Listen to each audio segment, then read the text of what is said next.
What's going on, guys? Hope everyone's having a fantastic day today. Welcome back to the Holden Gaming channel, your place for Star Wars, gaming, and more. Today's video is the best maps for every hero, so I'm just going to go through all of the GA maps in order that you play them as, and comment down below if you want me to do the Supremacy maps. I can do that as well, but for now we're going to do the Galactic Assault maps. So yeah, we'll start off with Geonosis. I'm going to try and keep this as short and sweet as possible, not beat around the bush. A lot of people try and stretch these videos out for like 30 minutes so they can get more watch time, but I'm really not too worried about that. So I'm just going to get to the meat so we can get through all this, and so that you know what you need to know. And the first map we're going to be looking at is Geonosis. Now, the best hero, I think, now this is just the heroes. I will make a video on the best maps for all the villains. But for Geonosis, I'm going to go with Lando. Now, of course, all of this is my personal opinion, but hopefully that's somewhat close to what is actually true. But it may be different for everyone. For Geonosis, I would choose Lando because Geonosis is, of course, aside from a little bit on the first phase, it's an extremely open map. And Lando's middle ability, of course, his Sharp Shot, locks on and can one-shot people from a long range, which is why this is really good. If you have the star card on that increases the range of it, you can snipe like 7 people from like 100 meters away, and it's just insane. Plus, another good thing is Geonosis, of course, when the ships, if you destroy the droid ships and they fall, there's a sandstorm that begins.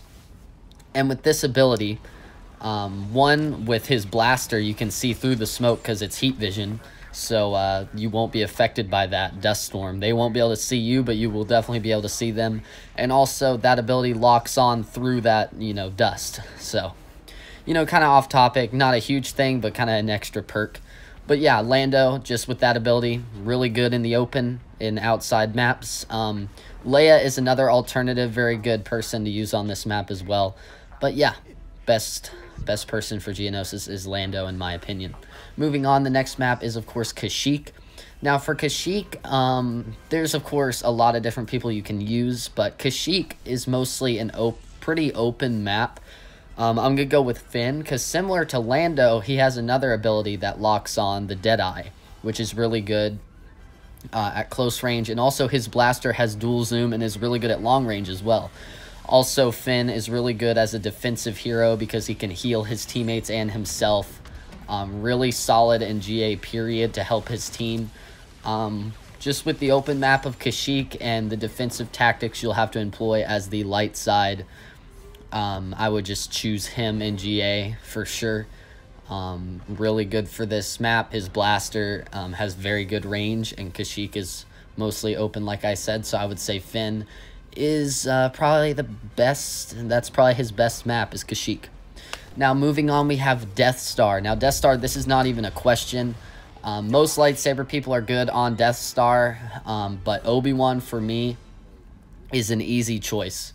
If you equip the star card that allows him to one-hit with Defensive Rush, and then equip the 2 star cards for his Force Push, you can get multi-kills out the roof. I made a video just like 2 weeks ago where I was Obi-Wan just destroying people on Death Star. He is so good on the Death Star. The multi-kills you can get, it's so satisfying. You can wipe out 10, 15 people with 1 Force Push if you have those star cards on, or 10, 15 people with Defensive Rush if you have that star card on. So Death Star, not even a question for me. Obi-Wan is definitely the homie on this map, and I would definitely use him if I was you.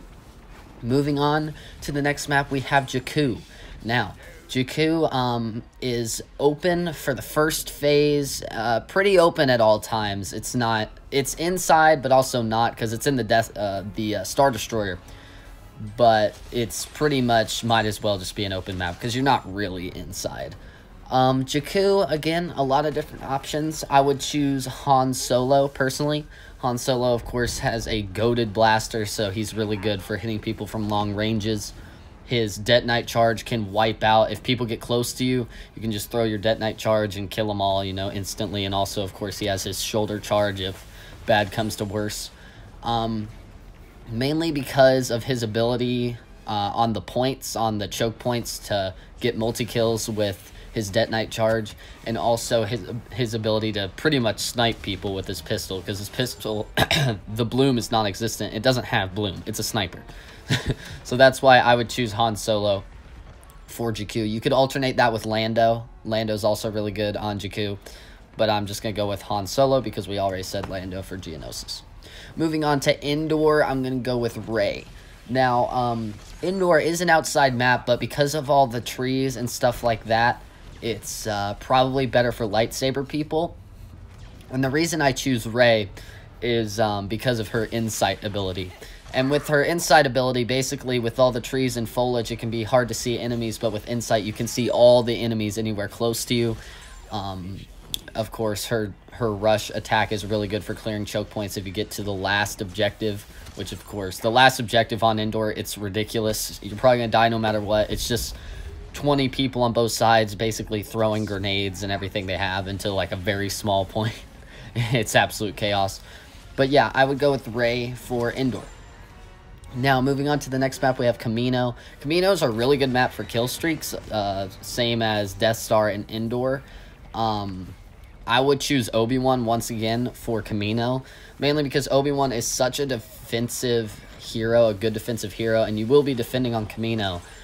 Just with his abilities that I already talked about for Death Star, I think he's really good at when you get inside, clearing out those choke points, getting those multi-kills. I remember like a year ago, one of my videos was me playing as Obi-Wan on Kamino, and with those star cards, I absolutely destroyed people. Like, with his force push, if you have both the star cards on, it can wipe out so many people in like 2 seconds, because it takes no time at all to charge it up with those star cards. So again, a great defensive hero. Kamino perfectly suits him, so I definitely choose Obi-Wan for Kamino as well. Obi-Wan's pretty much always a good choice. He's such a good hero.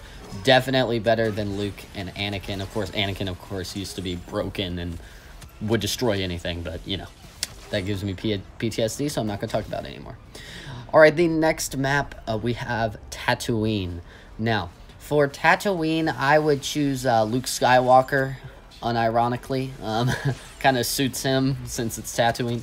But Luke, very solid, a very, you know, hit-and-run type of hero with his force push ability. Just really good for clearing out choke points on Tatooine. Tatooine's an outside map, but because there's so much cover in all the buildings, it's like an inside map. It's definitely better for lightsaber people because of that. It's going to be more close range than long range, unlike places like Kashyyyk, Geonosis, and Jakku, which is why on Geonosis, Kashyyyk, and Jakku, those are all for, I chose blaster people, because you don't really want to be playing a lightsaber person on an open map. You're just going to be, you know, closing the distance. You're going to take too much damage, personally. So, yeah, Tatooine, great for Luke Skywalker, especially because every objective is a point aside from the last one, which is where you have to sabotage the U-Wing, or defend it, in this case is Luke. So he's really good with his abilities of clearing those choke points real quick, and just a really solid hero in general. So, yeah. Moving on to the next map, we have Starkiller Base. Now, Starkiller Base is easily best for Anakin. You could switch that with BB-8 now if you wanted to. Anakin, with his abilities, for instance, the combo of Pull Dominance and Heroic Might is just so good on any map, really. The first phase is outside, but there's enough cover where Anakin can still do pretty well. And then once you get inside, he can absolutely destroy. If you have the right star cards on for Heroic Might, you can go up on the choke point on the second phase and go up where they all spawn on that point and just like get the craziest multi-kill. It's so satisfying. You can do that as Luke and Obi-Wan as well, but Anakin, since his Heroic Might goes all around him and not just in a point where you're, you know, have your reticle, he can absolutely get some crazy multi-kills. So I definitely choose Anakin for that. Very solid on the outside phase and insane on the inside phase. Now, moving on to Yavin 4. You could switch this. You could have Leia or Han Solo, but I'm going to go with Han Solo. I just like Han Solo more than Leia. Even though Leia is kind of insanely overpowered right now, I just like playing Han.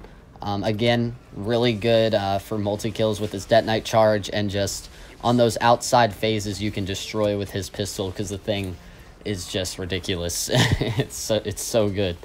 Mainly the fact that it has no bloom is the thing that appeals to me the most. But yeah, for Yavin 4, I would choose Han Solo, because most of it is outside, and Han Solo just has a goated blaster. So I'm going to go with Han Solo. Now, moving on to Naboo, I'm going to choose Rey once again. Very similar to Endor, I already talked about Rey. Rey is really good on Naboo because of her insight ability. Insight is definitely underrated in my opinion. Tells you where everyone is. Once you get inside, you can get some insane multi-kills with her rush attack. If you have the star card that makes it do more damage per hit, you can just one-hit people going down those hallways on the second phase. And she's just really good on this. And because of insight, she's really good on the first phase as well. So I would choose Rey. Definitely Naboo plus Rey is a really good combo for a really good kill streak. So yeah, some of the best kill streaks I've seen with Rey have been Naboo and Endor. The best ones. I think the world record, is Rey on Endor. So yeah, definitely would choose Rey for Naboo. You could switch that out with Obi-Wan as well, or BB-8, or Han Solo. But I'm just going to choose Rey personally. Moving on to Hoth. This is an absolute no-brainer. It's freaking Leia. And the reasons, I'm just going to talk about the first phase. Second phase, she can do just fine because of her detonators and her E11, which is overpowered. E11 is ridiculous inside. But, so once you get to those inside phases, just rely on your detonators and your E11. You'll be just fine, trust me. But Leia's alternate fire, if you have the star card that makes the alternate fire for Leia do more damage, you can sit at the back of the map on Hoth, and alternate fire locks on. So you can just spam alternate fire in the enemy's general direction. It will lock on, and it will insta-kill them, and you can just spam it. I've done a couple videos of me doing that, getting insane kill streaks, but yeah, that's literally the reason. You can sit at the back of the map, just spamming that, and since it's a very, very open map, it will just find someone, lock on, insta-kill them. So that's the reason I would choose Leia for Hoth, for sure. Moving on, we have Takodana. Takodana isn't really that great for kill streaks because the game ends so quickly on Takodana, and it's absolute chaos. But I would choose Anakin because there are a lot of times where there are a lot of people in a very small space. So again, that pull dominance and heroic might with the right star cards can absolutely annihilate on this map. You'll get some insane multi-kills, same as on Star Killer base, maybe even more. Again, Takodana, you could switch that out with BB-8 because BB-8 is great for multi-kills as well. But I'm going to choose Anakin for this one. I don't really like Takodana, to be honest. Kind of like I don't like Kashyyyk or Jakku or Geonosis, honestly. But, I mean, Geonosis looks fantastic. I just don't care for it. Mainly because I think there's not enough cover, to be honest. But, yeah, Takodana would choose Anakin for sure because he's so good at clearing choke points where there are a lot of people in a small space. He's very good at crowd control. Moving on, we have our last map. This is Crate. For Crate, same situation as on Hoth. I would choose Leia because, again, you can sit at the back of the map and alternate fire kids all day long and get kills without even getting close to anyone or the walkers. Crate can be good for lightsaber people as well, but on dark side at least, but it's a little more difficult on light side because, one, as a lightsaber person on an open map, you're going to be getting shot a lot when you come out of those trenches, which you're going to have to come out eventually. The walkers can target you, all that good stuff. And just don't want to take that damage trying to close the distance. With Leia, you don't have to close the distance. You can hit people from afar. And that way you don't get entangled with groups of enemies or the walkers or anything like that. You can stay back and get your kills. And also on light side, it's more dangerous being a lightsaber person because if you get up close, you have to remember those walkers are coming forward and so is the enemies and so is their spawn. So you can look up and you're like just surrounded by so many people, and then it's really difficult to get back because you have to come up out in the open and then you're just going to be targeted by enemies and by walkers and you can't do anything to stop them. So that's why I would choose Leia for Crate. But yeah, we have gone through every single Galactic Assault match and all the heroes I like to use on those maps. I hope you guys enjoyed. For any new players, I hope this helped you out a little bit. I'm looking forward to making more videos like this. Of course, my ranking every hero and villain video has well over 17,000 views now, so I'm definitely going to be doing more of these Battlefront 2 videos. Really helps out new players, or just generally interesting for you guys who have been playing the game for a while. I hope you guys enjoyed. Subscribe if you're new and you like Battlefront 2 content or Star Wars gaming content in general. And I will see you guys in the next one. Peace.